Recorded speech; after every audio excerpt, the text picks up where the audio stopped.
I'm Lindsay from the Craft Studio, and I'm so excited to do this awesome springy craft for you all. I wish I could be there in person, but this is the next best thing. So my friends at the Playroom have packed up some supplies. You have a couple pieces of tissue paper. You have a pipe cleaner, or a chenille stem, as crafters like to call it. You have some green clay. I had white that I colored green with a green marker. And then a pair of scissors and a piece of heavy cardstock. And you're gonna need a green marker to color our project too. We're making a frog on a lily pad. How exciting. Okay, so to get our lily pad shape, I'm gonna fold my cardstock in half. And I am going to draw a half of a circle. Like this. And again, there are no perfect circles. There are no mistakes in art. If your circle looks different than mine, do not worry. That's what makes art special and unique. All right, so look at when I open mine up, this is what my shape. Funny, right? And now I want to have that classic, like kind of lily pad triangle cut out. So I'm just gonna find any place on my circle and I'm gonna cut out a triangle. And now we have a classic lily pad shape. And what you can do is you can take your marker and you can go to town on coloring your lily pad. Maybe you want to color the whole thing green. Maybe you like this technique that I'm doing, leaving some white space in between the marker strokes. If you have watercolors around, you can add to it by watercoloring it. You can add a layer of green marker and then a layer of green crayon if you have green crayons around.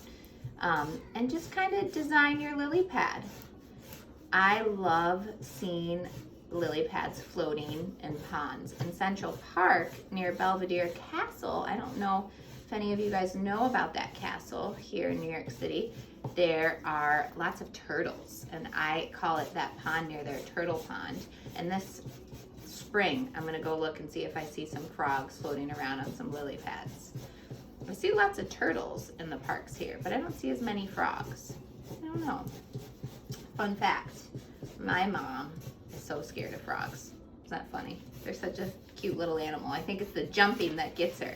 Okay, so you can keep going and going. This is mine for now. Love it. And I'm gonna move on to my clay. So I'm gonna first start with a chunk about this big, and I'm gonna put it in the palm of my hands, and I'm gonna just sing, rolling, rolling, rolling my clay. And this is gonna kind of be the head of my frog. And then I'm gonna take my clay and do a bigger kind of section to be his body. And I'm gonna do the same thing. I'm gonna do rolling, rolling, rolling my clay. And then I'm going to get a couple pieces that I'm gonna make to be his long legs. So I'm gonna do two to be his arms actually, and then the bigger pieces are gonna be his long bent legs. And I'm gonna roll them into a ball, and then I'm gonna swish them into logs. And for the legs, I'm gonna like bend it like his knees like that. And I'll show you how we'll piece it all together. Same thing with the other bigger one. And I'm gonna bend it so he has his knee. And then I'm gonna take these short little ones. They're gonna be his little arms in front. I wonder if a frog is any of your favorite animals. I know my mom doesn't like them, but my kids like them. We love looking for them. Okay, these are his short little arms. And then you're just gonna stick your guy together. You're gonna put the head on top of the body. Now it kind of looks like a green snowman. And then I like to stick the legs behind on the back. Stick them like that. So from the front, you just see his big bent knees. And then his other little arms in the front coming down. And he looks like a little green frog. And then you can take your green marker if you have another marker, and I'm gonna color a smile. I'm gonna do a couple eyes.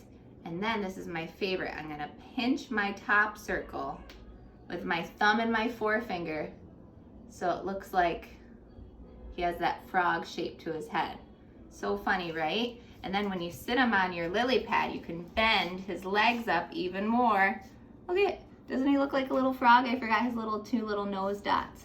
Play around and color it however you like, add details. Okay, I'm gonna set him aside to dry. So cute, my little frog. And now I'm gonna make a tissue paper flower for my lily pad. You have two pieces of tissue paper, and I'm gonna line them up together, and I'm gonna fold them accordion style. So I'm gonna fold them, both of them together up from the bottom, and then I'm gonna flip. And then I'm gonna fold, and then I'm gonna flip. And then I'm gonna fold, and then I'm gonna flip. And then I'm gonna fold. Ta-da! And I have my accordion fold. And then I'm gonna take my pipe cleaner around the middle, and I'm gonna twist it. And before I spread it open, I might want my edges of my flowers to have some sort of beautiful shape. So I'm gonna cut some triangle fringes. I'm cutting triangles out so they have pretty petal shapes. Or you can try curves. Maybe I'll do curves on this side. All right, so now we're gonna open up our lily pad flower. Look at how beautiful. And we're gonna separate the two layers. And this looks like a pretty flower you would see on a lily pad. When you pull the two pieces apart, it kind of makes the flower come together, and you can scooch it so it's a little smaller and twist your pipe cleaner a little tighter. And then you can flip your lily pad over. You can poke a tiny little hole, feed your flower through all the way. And look at how cute! And you can twist it. And then you can add your little guy on there. And you have the cutest little lily pad and frog ever. I'm gonna color my guy a little darker and add some more brown spots on him, but just so you guys get the idea. Have so much fun crafting, and I can't wait to craft with you again soon. Bye, everyone.